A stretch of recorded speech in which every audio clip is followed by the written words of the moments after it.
接上氧气导管。好，我们的导管接上来。好，接上氧气导管，然后将流出0.15L。这个手备好之后呢，就放着就好了，左手可以拿得到就好了。然后记得关闭气袋呀。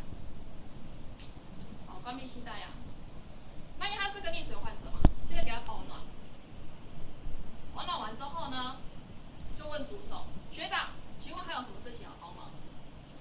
可是学长他压 CPR 可能就不能讲话，就摇头，或是你们之间的默契，哦，就是没有。好了，问完学长有没有需要帮忙的，副手就下车，关下车门，做橄榄控制，然后就去开车，就到前面来开车。到这里，教官就会喊停了，懂吗？希望我们只要做到这边就